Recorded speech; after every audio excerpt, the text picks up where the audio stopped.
नमस्कार दोस्तों, मैं गजेंद्र गंजीर गंजीर ट्यूटोरियल की इस ऑनलाइन ई एजुकेशन प्लेटफॉर्म पर आप सभी का स्वागत करता हूं, अभिनंदन करता हूं। आज हम लोग आगामी जो हमारे छत्तीसगढ़ में जो हॉस्टल वार्डन का एग्ज़ाम होने वाला है उस एग्ज़ाम को ध्यान में रखते हुए कंप्यूटर के महत्वपूर्ण प्रश्नों को सॉल्व करेंगे और ये इसका 5वां पार्ट है। इसके 4 पार्ट ऑलरेडी हमारे यूट्यूब चैनल में अपलोड किए जा चुके हैं, तो अगर उसको आपने नहीं देखा तो बिल्कुल जाकर देखिएगा। बहुत ही अच्छे प्रश्न मैंने कराए थे। आप सभी को पता होगा जो हॉस्टल वार्डन का जो एग्ज़ाम होने वाला है उसमें कंप्यूटर से 30 क्वेश्चन पूछा जाएगा, तो इसी को ध्यान में रखते हुए इस क्लास को बनाया जा रहा है। तो चलिए फिर आज के इस क्लास का हम लोग शुभारंभ करते हैं। पहला प्रश्न देखिए, गणना यंत्र और आविष्कारक के संबंध में असत्य जोड़ी की पहचान कीजिए। एक तरफ गणना यंत्र के नाम दिए गए हैं और एक तरफ उसके आविष्कारक के नाम दिए गए हैं। आपको बताना है इनमें से कौन सा जोड़ा आपका सत्य है। पहला देखो अबेकस, ली काई चेन, दूसरा नेपियर बोन, जॉन नेपियर, तीसरा स्लाइड रूल, चार्ल्स बेबेज और चौथा पास्कलाइन, ब्लेज पास्कल। ठीक है, तो एक तरफ गणना यंत्र के नाम दिए गए हैं और एक तरफ आविष्कारक के नाम दिए गए हैं। आपको बताना है इनमें से कौन सा जोड़ा आपका असत्य है। चलिए इस क्वेश्चन को सॉल्व करते हैं। पहला बोला जा रहा है कि जो अबेकस नामक गणना यंत्र के आविष्कारक कौन हुए, ली काई चेन। तो पहला वाला जोड़ा हमारा बिल्कुल सही है। याद रखना, अबेकस नामक गणना यंत्र के आविष्कारक कौन हुए जी, आपका ली काई चेन हुए। और जो कहाँ के निवासी थे, जो आपका चीन के निवासी थे। कहाँ के निवासी थे, चीन के निवासी थे। इन्होंने आपका 16वीं शताब्दी में, ठीक है, इन्होंने आपका 16वीं शताब्दी में, याद रखना, इन्होंने 16वीं शताब्दी में अबेकस नामक गणना यंत्र का आविष्कार किया। ठीक है, तो पहला वाला जोड़ा हमारा बिल्कुल सही है। अबेकस नामक गणना यंत्र के आविष्कारक कौन हुए, ली काई चेन हुए। दूसरा देखो, नेपियर बोन नामक गणना यंत्र के आविष्कारक हुए जॉन नेपियर। तो दूसरा भी हमारे बिल्कुल सही है। ठीक है, नेपियर बोन नामक गणना यंत्र के आविष्कारक कौन हुए, जॉन नेपियर। और जॉन नेपियर आपका स्कॉटलैंड के निवासी थे। कहाँ के निवासी थे जी, आपका स्कॉटलैंड। ठीक है, ये आपका स्कॉटलैंड के निवासी थे, ये आपको अच्छे से याद रखना है। दूसरा भी हमारे बिल्कुल सही है। तीसरा देखिए, स्लाइड रूल। स्लाइड रूल नामक गणना यंत्र के आविष्कारक कौन हुए, चार्ल्स बेबेज, जो कि आपका गलत हो जाएगा। एक्चुअल में देखा जाए तो स्लाइड रूल नामक जो आपका गणना यंत्र हुए इसके आविष्कारक हुए विलियम ऑटरेड। ठीक है, कौन हुए इसके आविष्कारक जी, आपका विलियम ऑटरेड। विलियम ऑटरेड इसके आविष्कारक हुए। जबकि क्या बोला जा रहा है, आपका स्लाइड रूल नामक गणना यंत्र के आविष्कारक चार्ल्स बेबेज बोला जा रहा है, जो कि क्या हो जाएगा, आपका गलत हो जाएगा। ठीक है जी। और याद रखना, जो विलियम ऑटरेड है ये कहाँ के निवासी थे, तो ये आपका जर्मनी के निवासी थे। कहाँ के निवासी थे जी, आपका ये जर्मनी के निवासी थे। आपको अच्छे से याद रखने हैं। आगे बढ़ते हैं। पास्कलाइन नामक जो गणना यंत्र हुआ इसका आविष्कारक कौन हुए, तो ब्लेज पास्कल। तो चौथा भी हमारा बिल्कुल सही है। ठीक है, तो आपका पास्कलाइन नामक गणना यंत्र के आविष्कारक कौन हुए, ब्लेज पास्कल। और ये कहाँ के निवासी थे, तो ये आपका फ्रांस के निवासी थे। कहाँ के निवासी थे जी, आपका फ्रांस के निवासी थे, है ना, ये फ्रांस के निवासी थे, आपको ध्यान रखना है। तो चौथा भी हमारा बिल्कुल सही है। देखो, पहला सही है कि अबेकस नामक गणना यंत्र के आविष्कारक कौन हुए, ली काई चेन। दूसरा भी सही है कि नेपियर बोन नामक गणना यंत्र के आविष्कारक हुए जॉन नेपियर। चौथा भी सही है कि पास्कलाइन नामक गणना यंत्र के आविष्कारक हुए ब्लेज पास्कल। लेकिन जो तीसरा बोला जा रहा है कि स्लाइड रूल नामक गणना यंत्र के आविष्कारक चार्ल्स बेबेज हुए, जो गलत हो जाएगा। स्लाइड रूल नामक गणना यंत्र के आविष्कारक कौन हुए, विलियम ऑटरेड, जो कि जर्मनी के निवासी थे। आपको अच्छे से याद रखना है ना, विलियम ऑटरेड। यहाँ पास विलियम ऑटरेड के जगह चार्ल्स बेबेज नाम दे दिया गया, जो कि आपका गलत हो जाएगा। बहुत इंपॉर्टेंट प्रश्न है। कल के डेट में आपसे क्वेश्चन बनेगा कि आपका अबेकस नामक गणना यंत्र का आविष्कार किसने किया था, तो आपको बताना है ली काई चेन। आपसे क्वेश्चन कर सकता है कि नेपियर बोन नामक गणना यंत्र का आविष्कार किसने किया था, तो आपको बताना है जॉन नेपियर ने। ठीक है, ये सब साइंटिस्ट के नाम है ना, और जो गणना यंत्र के नाम है इसको आपको याद ही करना पड़ेगा। यहाँ से क्वेश्चन बनते ही बनते हैं जी। ठीक है, चलो इसमें समझने लायक कुछ नहीं है, बस आपको साइंटिस्ट के नाम मतलब आविष्कारक के नाम, है ना, और आपको जो गणना यंत्र है इसके नाम को आपको अच्छे से याद रखने हैं। चलिए आगे बढ़ते हैं, नेक्स्ट प्रश्न में चलते हैं। निम्न में से असत्य कथन की पहचान कीजिए। आपको असत्य कथन की पहचान करना है। देखिए, पहला, विश्व का पहला गणना यंत्र अबेकस है। दूसरा, विश्व की प्रथम प्रोग्रामर लेडी एडा अगस्टा है। विश्व का पहला यंत्र जिस पर प्रोग्रामिंग किया गया इंटेल 4004। और विश्व का प्रथम पूर्ण इलेक्ट्रॉनिक कंप्यूटर ENIAC है। 4 ऑप्शन दिए गए हैं, इन चारों को पढ़ना है। आपको पढ़ने के बाद बताना है कौन सा इसमें से गलत है ऑप्शन। देखो, विश्व का पहला गणना यंत्र अबेकस है, पहला हमारा बिल्कुल सही है। कल के डेट में आपसे क्वेश्चन पूछेगा कि विश्व का पहला गणना यंत्र कौन सा है, तो आपको बताना है अबेकस। देखो, दूसरा, विश्व की प्रथम प्रोग्रामर लेडी एडा अगस्टा। ये तो बहुत इंपॉर्टेंट है, कई एग्जाम में आज क्वेश्चन पूछा गया है कि विश्व की प्रथम प्रोग्रामर कौन है, तो आपको बताना है लेडी एडा अगस्टा। क्या हो जाएगा, लेडी एडा अगस्टा इसका सही आंसर है ना। तो विश्व की प्रथम प्रोग्रामर लेडी एडा अगस्टा। तीसरा देखिए, विश्व का पहला यंत्र जिस पर प्रोग्रामिंग किया गया इंटेल 4004। ये तीसरा वाला गलत हो जाएगा। विश्व का पहला यंत्र जिस पर प्रोग्रामिंग किया गया, ये क्या हो जाएगा आपका, ये हो जाएगा जी आपका एनालिटिकल इंजन। क्या हो जाएगा, एनालिटिकल इंजन। ये आपका क्या है, विश्व का पहला यंत्र है जिस पर प्रोग्रामिंग किया गया। जबकि ऑप्शन क्या बोला जा रहा है कि विश्व का पहला यंत्र जिस पर प्रोग्रामिंग किया गया इंटेल 4004 बोला जा रहा है। इंटेल 4004 के बारे में आपको ध्यान रखना है कि ये विश्व का प्रथम माइक्रो प्रोसेसर है। ये क्या है, ये विश्व का प्रथम माइक्रो प्रोसेसर है। विश्व का प्रथम माइक्रो प्रोसेसर है, ये आपको याद रखना है जी, ठीक है। ये विश्व का प्रथम माइक्रो प्रोसेसर है, ठीक है। ये इंटेल 4004 के बारे में ध्यान रखना है कि ये विश्व का प्रथम माइक्रो प्रोसेसर है ना। और विश्व का पहला यंत्र जिस पर प्रोग्रामिंग किया गया, तो आपको याद रखना है एनालिटिकल इंजन। क्या हो जाएगा, एनालिटिकल इंजन हो जाएगा। फिर विश्व का प्रथम पूर्ण इलेक्ट्रॉनिक कंप्यूटर ENIAC है, तो चौथा भी हमारा बिल्कुल सही है ना। विश्व का प्रथम पूर्ण इलेक्ट्रॉनिक कंप्यूटर कौन सा है, तो आपका ENIAC हो जाएगा। क्या हो जाएगा, जब आपका ENIAC है ना। तो पहला सही है कि विश्व का पहला गणना यंत्र अबिकस है। दूसरा भी सही है, विश्व की प्रथम प्रोग्रामर लेडी एडा अगस्टा जी है। और चौथा भी सही है कि विश्व का प्रथम पूर्ण इलेक्ट्रॉनिक कंप्यूटर ENIAC है। लेकिन तीसरा जो बोला जा रहा है कि विश्व का पहला यंत्र जिस पर प्रोग्रामिंग किया गया इंटेल 4004 है, जो कि गलत है। विश्व का पहला यंत्र जिस पर प्रोग्रामिंग किया गया वो कौन सा है, एनालिटिकल इंजन है। और इंटेल 4004 के बारे में ध्यान रखना है कि ये विश्व का प्रथम माइक्रो प्रोसेसर है, ठीक है। चलो, तो इसमें से कौन सा जो कथन आपका असत्य है, थर्ड वाला कथन आपका असत्य हो जाएगा। आगे बढ़ते हैं। प्रथम पीढ़ी के कंप्यूटर के संबंध में असत्य कथन की पहचान कीजिए। देखो, कंप्यूटर के अगर जिस भी एग्जाम में क्वेश्चंस बनते हैं कंप्यूटर से, तो वहाँ कंप्यूटर के डेवलपमेंट से, अर्थात कंप्यूटर के विकास से, कंप्यूटर की पीढ़ी से आपके एग्जाम में क्वेश्चंस बनते ही बनते हैं। तो अच्छे से पढ़ के जाइएगा उसके पीढ़ियों को। देखो, पहला है, इनमें हार्डवेयर डिवाइस के रूप में निर्वात ट्यूब का इस्तेमाल किया जाता था। दूसरा, भंडारण के लिए पंच कार्ड तथा पेपर या चुंबकीय टेप का उपयोग करते थे। तीसरा, इस पीढ़ी में कोबोल तथा फोर्ट्रॉन नामक उच्च स्तरीय भाषा का प्रयोग किया गया। और चौथा, इस पीढ़ी के कंप्यूटर का आकार बड़ा और अधिक ऊर्जा खपत वाला था। तो प्रथम पीढ़ी के कंप्यूटर के संबंध में आपको 4 कथन दिए गए हैं। इन चारों कथनों को आपको पढ़ना है, पढ़कर बताना है कि इसमें से कौन सा कथन आपका सत्य है। देखो, पहला, इनमें हार्डवेयर डिवाइस के रूप में निर्वात ट्यूब का इस्तेमाल किया जाता था, जो कि हमारा पहला बिल्कुल सही है, ठीक है। याद रखिएगा, क्वेश्चन बार बार आता है कि किस पीढ़ी के कंप्यूटर में हार्डवेयर डिवाइस के रूप में निर्वात ट्यूब का इस्तेमाल किया जाता था, तो आपको बताना है प्रथम पीढ़ी के कंप्यूटर में, ठीक है। प्रथम पीढ़ी के कंप्यूटर में आपका निर्वात ट्यूब या आपका वैक्यूम ट्यूब का प्रयोग होता था। द्वितीय पीढ़ी के कंप्यूटर में ट्रांजिस्टर का उपयोग करते थे। तृतीय पीढ़ी के कंप्यूटर में इंटीग्रेटेड सर्किट का प्रयोग होता था। चतुर्थ पीढ़ी की कंप्यूटर में आपका माइक्रो प्रोसेसर का प्रयोग होता था। और पंचम पीढ़ी और वर्तमान पीढ़ी का जो कंप्यूटर है उसमें आपका आर्टिफिशियल इंटेलिजेंस का प्रयोग हो रहा है, ये आपको याद रखना है, ठीक है। तो पहला बिल्कुल सही है कि प्रथम पीढ़ी के कंप्यूटर में हार्डवेयर डिवाइस के रूप में निर्वात ट्यूब का इस्तेमाल किया जाता था। दूसरा, भंडारण के लिए पंच कार्ड तथा पेपर चुंबकीय टेप का उपयोग करते थे। दूसरा भी आपका बिल्कुल सही है। ये भी क्वेश्चन कई बार पूछा गया है कि किस पीढ़ी के कंप्यूटर में भंडारण के लिए पंच कार्ड तथा पेपर या चुंबकीय टेप का उपयोग करते थे, तो आपका प्रथम पीढ़ी, ठीक है। तीसरा, इस पीढ़ी में कोबोल तथा फोर्ट्रॉन नामक उच्च स्तरीय भाषा का प्रयोग किया गया। ये तीसरा हमारा गलत हो जाएगा, ठीक है। ये जो आपका प्रथम पीढ़ी के कंप्यूटर है, प्रथम पीढ़ी के कंप्यूटर में आपका प्रोग्रामिंग के लिए लो लेवल लैंग्वेज का उपयोग होता था, ठीक है। प्रथम पीढ़ी के कंप्यूटर में प्रोग्रामिंग के लिए लो लेवल लैंग्वेज का प्रयोग होता था, ये आपको ध्यान रखना है।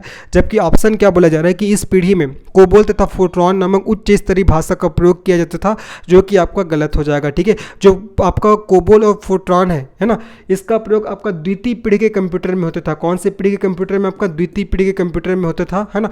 और इनका जो विकास है ना, वो IBM कंपनी के द्वारा किया गया था। जो आपका कोबोल और फोर्ट्रॉन नामक जो उस स्तरीय भाषा है, इसका प्रयोग द्वितीय पीढ़ी के कंप्यूटर में होता था। और इसका आविष्कार आपका IBM नामक कंपनी के द्वारा किया गया था, ये आपको ध्यान रखना है। लेकिन जो प्रथम पीढ़ी के कंप्यूटर हुआ, इसमें आपका प्रोग्रामिंग के लिए लो लेवल लैंग्वेज का प्रयोग होता था। और इसी को आपका बाइनरी लैंग्वेज के नाम से भी जानते थे। किस नाम से? बाइनरी लैंग्वेज, ठीक है।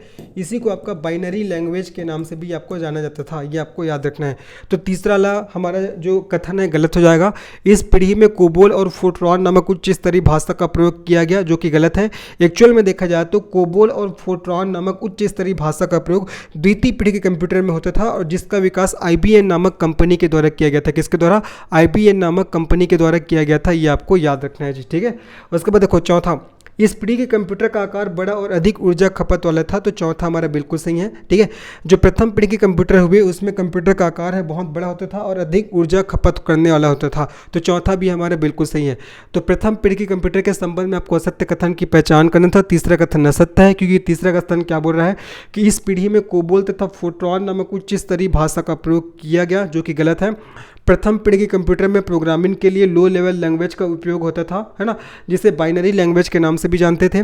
जबकि देखा जाए तो कोबोल और फोर्ट्रॉन नामक उच्च स्तरीय भाषा का प्रयोग आपका सेकंड पीढ़ी के कंप्यूटर में हुआ, जिसका निर्माण IBM नामक कंपनी के द्वारा किया गया था। ठीक है, बाकी पहला सही है कि इसमें हार्डवेयर डिवाइस के रूप में निर्वात ट्यूब का इस्तेमाल किया जाता था। दूसरा भी सही है, भंडारण के लिए पंच कार्ड तथा पेपर या चुंबकीय टेप का उपयोग करते थे। आपका चौथा भी सही है, इस पीढ़ी के कंप्यूटर का आकार बड़ा और अधिक ऊर्जा खपत वाला था। ठीक है, पहला, दूसरा और चौथा सही है, तीसरा आपका गलत है, याद रखिएगा। तीसरा में जो कोबोल और फोर्ट्रॉन नामक जो उच्च स्तरीय भाषा का नाम दिया है ना, ये इसका प्रयोग आपका द्वितीय पीढ़ी के कंप्यूटर में होता था और इस भाषा का जो विकास है ये IBM नामक कंपनी ने किया था। चलो आगे बढ़ते हैं, नेक्स्ट प्रश्न में चलते हैं। द्वितीय पीढ़ी के कंप्यूटर के बारे में सत्य कथन की पहचान कीजिए। आपको द्वितीय पीढ़ी के कंप्यूटर के बारे में सत्य कथन की पहचान करना है जी।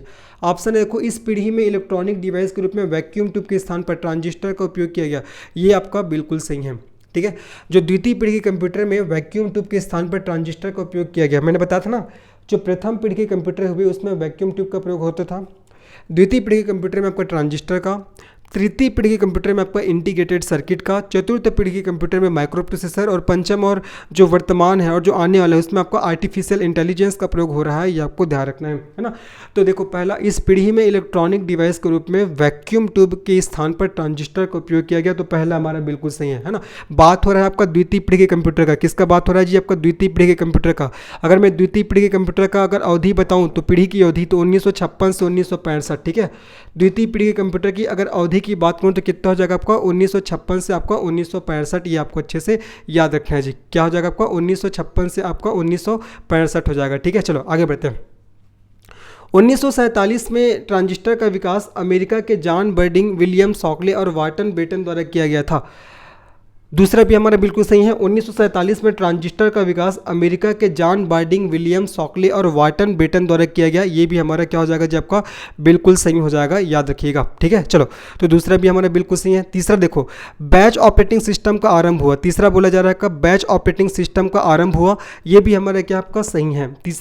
तीसरा भी कथन भी हमारा सही है। जो आपका द्वितीय पीढ़ी के कंप्यूटर हुआ इसमें आपका बैच ऑपरेटिंग सिस्टम का आरंभ हुआ। अब ये बैच ऑपरेटिंग सिस्टम क्या होता है, ये एक नॉन इंटरेक्टिव ऑपरेटिंग सिस्टम है जिसमें एक बार इनपुट के बाद मानवीय हस्तक्षेप नहीं होता है। ठीक है, ये आपका नॉन इंटरेक्टिव क्या है जी, नॉन इंटरेक्टिव ऑपरेटिंग सिस्टम है जिसमें एक बार अगर आपने इनपुट डाल दिया तो उसके पश्चात आप मानवीय हस्तक्षेप नहीं कर सकते। तो बैच ऑपरेटिंग सिस्टम का आरंभ भी कौन से पीढ़ी के कंप्यूटर में हुआ, आपका द्वितीय पीढ़ी के कंप्यूटर में। चौथा देखिए, आपका इस पीढ़ी के कंप्यूटर के उदाहरण है आपका मार्क 1 और ADVAC। ठीक है, आपसे चौथा ऑप्शन बोला जा रहा है कि इस पीढ़ी के कंप्यूटर के उदाहरण है मार्क 1 और ADVAC, जो कि आपका क्या हो जाएगा, गलत हो जाएगा। ठीक है, ये जो आपका मार्क 1 और ADVAC ये जो आपका कंप्यूटर है जी, ये आपका प्रथम पीढ़ी के कंप्यूटर के उदाहरण है। ठीक है, ये दोनों आपका प्रथम पीढ़ी के कंप्यूटर के उदाहरण है। ये दोनों आपका प्रथम पीढ़ी के कंप्यूटर के उदाहरण है, प्रथम पीढ़ी के कंप्यूटर के उदाहरण है। जबकि यहाँ पास बोला जा रहा है कि द्वितीय पीढ़ी के कंप्यूटर के बारे में सत्य कथन की पहचान कीजिए ना। तो ये जो आपका मार्क 1 और ADVAC आपका प्रथम पीढ़ी के कंप्यूटर है। आपसे पूछेगा कि द्वितीय पीढ़ी के कंप्यूटर कौन कौन सा है, तो आपको बताना है IBM 104 हो जाएगा। ठीक है, IBM आपका 7994 हो जाएगा।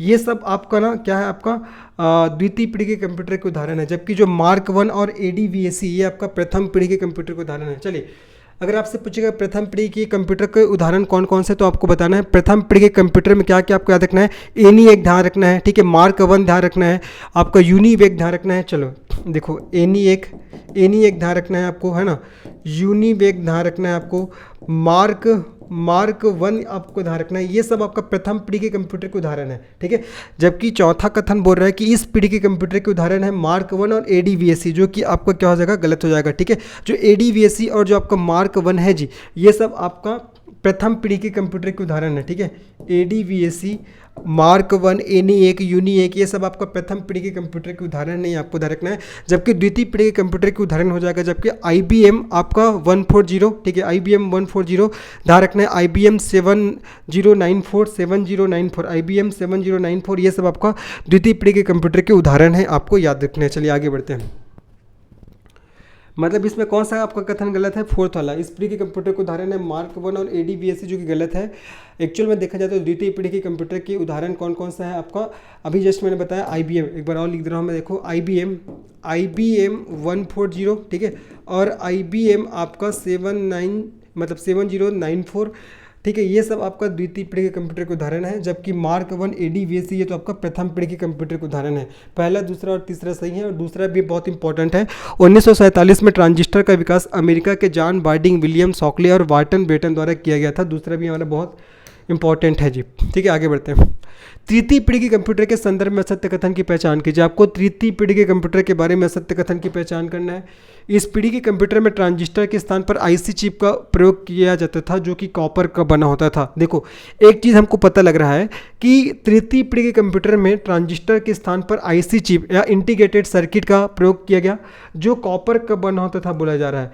यहाँ तक तो हमको सही है कि तृतीय पीढ़ी के कंप्यूटर में ट्रांजिस्टर के स्थान पर आपको इंटीग्रेटेड सर्किट अर्थात आईसी चिप का प्रयोग किया जाता था, लेकिन ये आपका कॉपर का नहीं बना होता था। ये किसका बना होता था? आपका सिलिकॉन या जर्मेनियम का। ठीक है, जो किसका बना होता था जी? आपका सिलिकॉन का या जर्मेनियम का, जो कि आपका सिलिकॉन या जर्मेनियम का बना होता था, जबकि यहाँ पास कॉपर का बना होता था बोला जा रहा है। तो यही क्या हो जाएगा? हमारा गलत हो जाएगा। क्या हो जाएगा? गलत हो जाएगा। ये आपको ध्यान रखना है। ठीक है, उसके बाद देखो, आईसी चिप का विकास 1958 में JS किल्बी और रॉबर्ट नोई ने किया। कई बार आपके एग्जाम में पूछा गया। दूसरा हमारा बिल्कुल सही है। पहला क्वेश्चन तो आईसी चिप का प्रयोग कौन सी पीढ़ी के कंप्यूटर में होता था? तृतीय पीढ़ी के कंप्यूटर में। और आईसी चिप का विकास किसके द्वारा किया गया था? तो 1958 में JS किल्बी और रॉबर्ट नोई ने। ठीक है। तीसरा देखो, रैम रोम का आविष्कार हुआ और मल्टी प्रोग्रामिंग किया गया। जो तृतीय पीढ़ी के कंप्यूटर हुए उसमें रैम और रोम का आविष्कार हुआ और मल्टी प्रोग्रामिंग शुरू किया गया। तीसरा भी हमारा बिल्कुल सही है।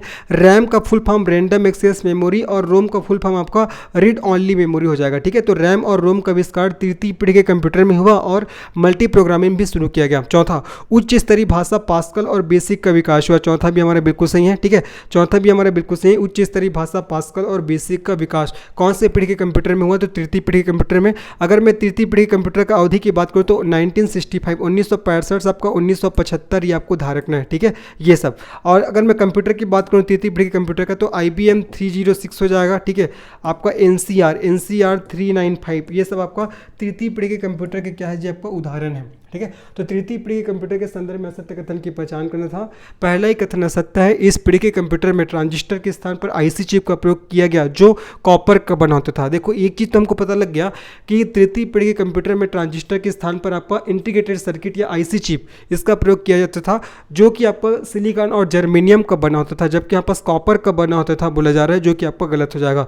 दूसरा सही है, तीसरा सही है, चौथा सही है। दूसरा बोला जा रहा है कि आईसी चिप का विकास 1958 में JS किल्बी और रॉबर्ट नोई ने किया।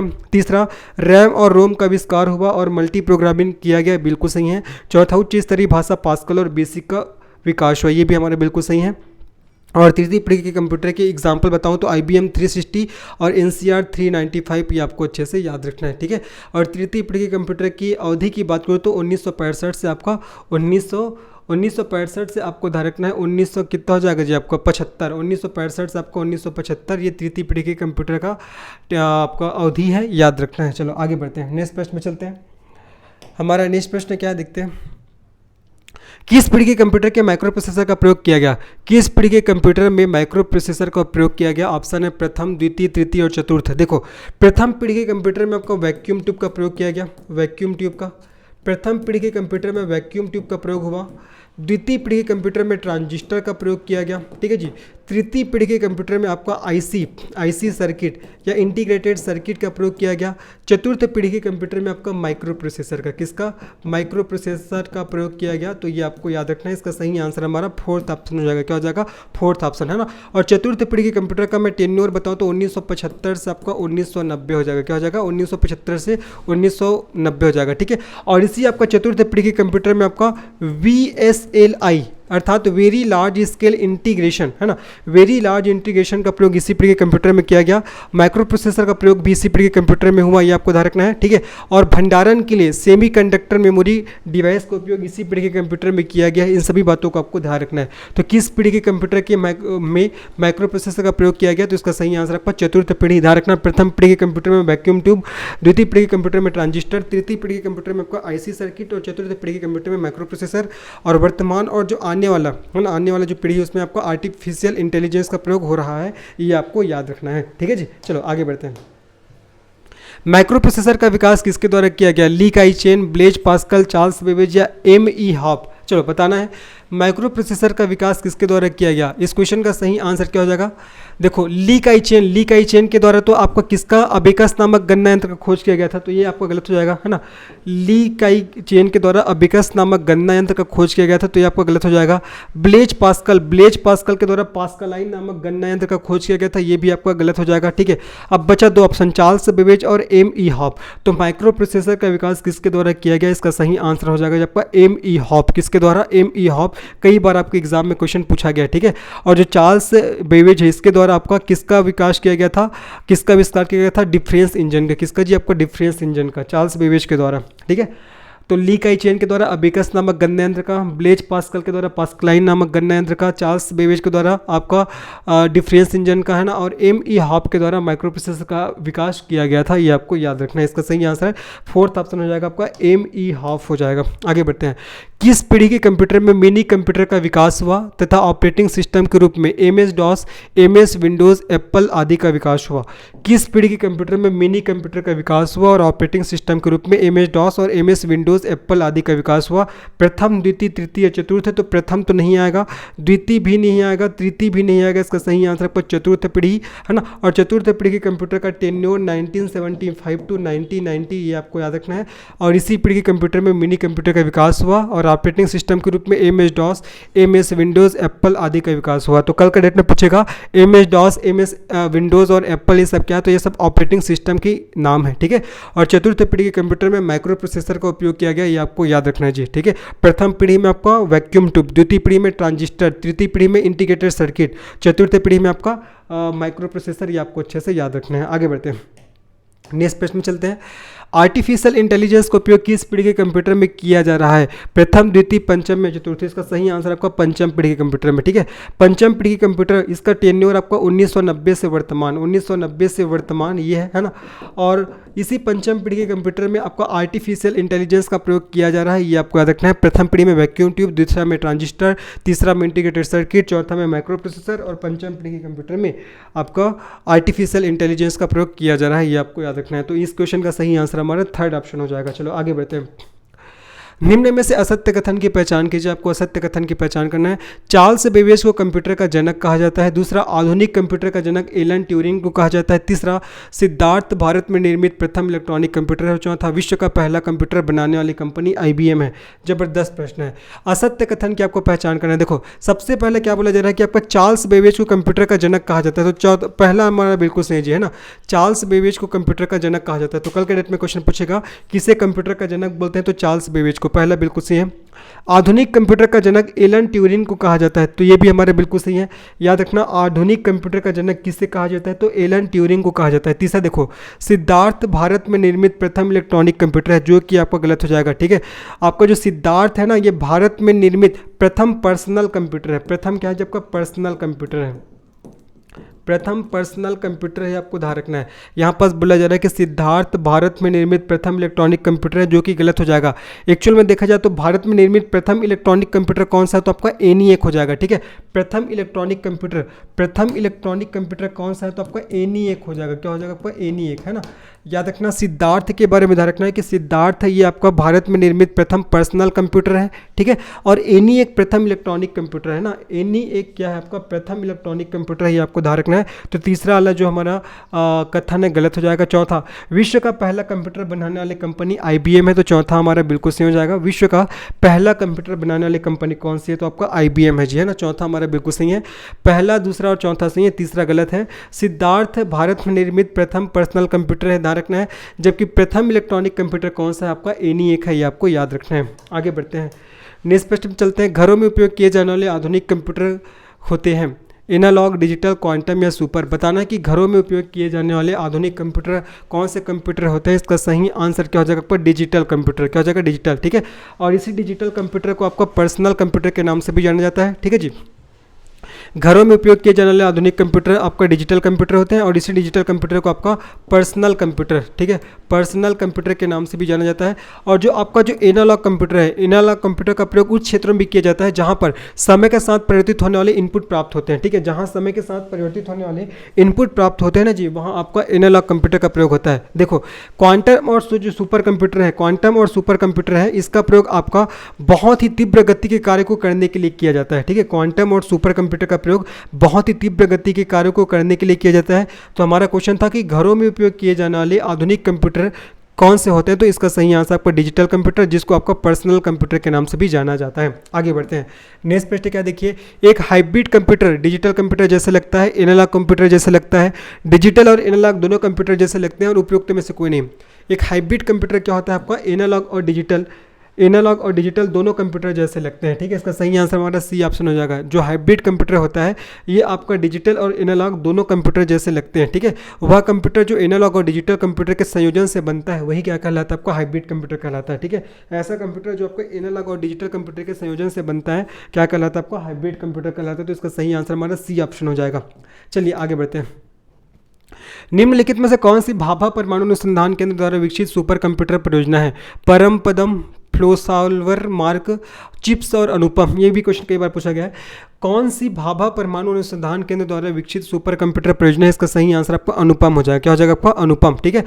ये जो आपका अनुपम सीरीज को किसके द्वारा चलाया गया था, भाभा परमाणु अनुसंधान केंद्र, है ना, कंप्यूटर की अनुपम सीरीज को भाभा परमाणु अनुसंधान केंद्र के द्वारा चलाया गया था। इसका सही आंसर हमारा डी ऑप्शन हो जाएगा। क्या हो जाएगा, डी ऑप्शन, है ना। और भाभा परमाणु अनुसंधान केंद्र का मुख्यालय कहाँ है जी, अगर आपसे पूछेगा कि भाभा परमाणु अनुसंधान केंद्र का मुख्यालय कहाँ है तो आपको बताना है मुंबई में। कहाँ है, मुंबई में, ठीक है। भाभा परमाणु अनुसंधान केंद्र का मुख्यालय कहाँ है, मुंबई में। और कौन सी भाभा परमाणु अनुसंधान केंद्र द्वारा विकसित सुपर कंप्यूटर परियोजना है तो आपको बताना है अनुपम, ठीक है। अनुपम कंप्यूटर के जो अनुपम वाला सीरीज है इसको भाभा परमाणु अनुसंधान केंद्र के द्वारा चलाया गया था, ये आपको याद रखना है। चलो आगे बढ़ते हैं। पहला कंप्यूटर बनाया गया बिल गेट्स द्वारा, बिल क्लिंटन द्वारा, चार्ल्स बेबेज द्वारा या मार्कोनी द्वारा। सभी को पता होगा पहला कंप्यूटर किसके द्वारा बनाया गया, आपका चार्ल्स बेबेज द्वारा, ठीक है। 1873 में बनाया गया था, इसीलिए इसे कंप्यूटर का जनक या फादर बोलते हैं, ठीक है। 1873 में चार्ल्स बेबेज द्वारा प्रथम कंप्यूटर बनाया गया, इसीलिए इसको कंप्यूटर का जनक, है ना, या फादर ऑफ कंप्यूटर का जनक बोलते हैं या कंप्यूटर का फादर कहा जाता है। ये आपको याद रखना है। सिंपल क्वेश्चन, ये भी आपके एग्जाम में बार बार आते हैं। आगे बढ़ते हैं। ट्रांजिस्टर युक्त कंप्यूटर परिपथ प्रारंभ किया गया प्रथम जनरेशन में, द्वितीय जनरेशन में, तृतीय जनरेशन में, चतुर्थ जनरेशन में। बताना है कि ट्रांजिस्टर युक्त कंप्यूटर परिपथ कौन से जनरेशन में प्रारंभ किया गया। प्रथम पीढ़ी कंप्यूटर में तो आपका वैक्यूम ट्यूब का प्रयोग होता था। द्वितीय पीढ़ी कंप्यूटर में आपका ट्रांजिस्टर का, है ना, द्वितीय पीढ़ी कंप्यूटर में आपका ट्रांजिस्टर का प्रयोग होता था। और द्वितीय पीढ़ी कंप्यूटर का जो टेन्योर था 1956 से 1965, याद रखना चाहिए, 1956 से 1965। प्रथम पीढ़ी कंप्यूटर का आपका 1940 से 1900 आपका 55 हो जाएगा, है ना। प्रथम पीढ़ी की कंप्यूटर है, इसका जो अवधि या टेन्योर की बात करो तो 1940 से 1955 हो जाएगा। और प्रथम पीढ़ी के कंप्यूटर में आपका किसका प्रयोग होता था, वैक्यूम ट्यूब का। किसका, वैक्यूम ट्यूब का। और द्वितीय पीढ़ी के कंप्यूटर में आपका ट्रांजिस्टर का प्रयोग होता था, ट्रांजिस्टर का।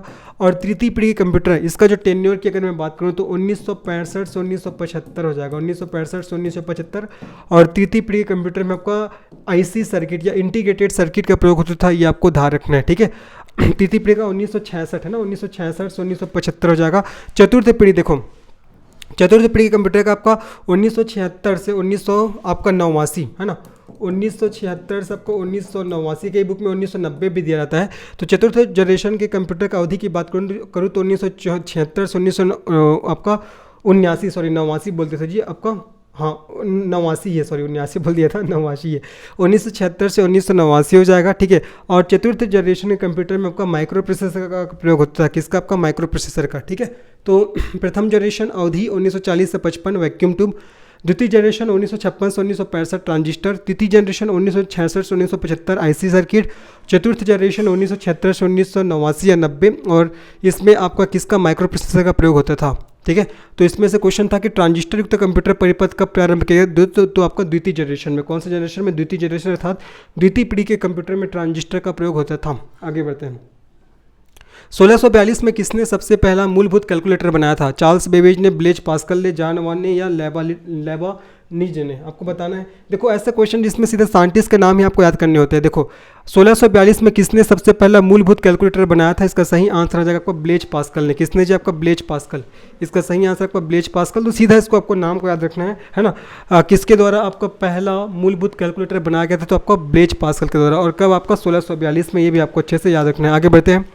IBM स्वचालित अनुक्रम नियंत्रित कैलकुलेटर को कहा जाता है ENIAC, मार्क 1 एनालिटिकल इंजन या यूनिवेक?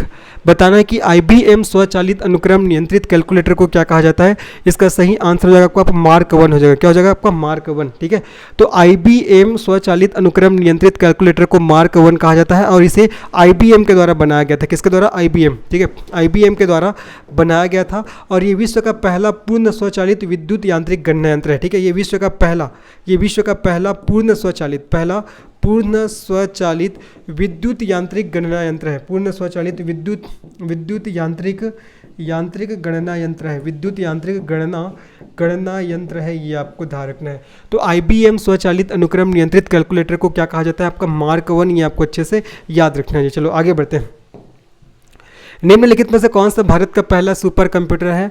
परम युवा, सेकंड आदित्य, उसके बाद टायर कलर बेसन, है ना, उसके बाद हो जाएगा आपका परम 800। बताना है कि कौन सा भारत का पहला सुपर कंप्यूटर है।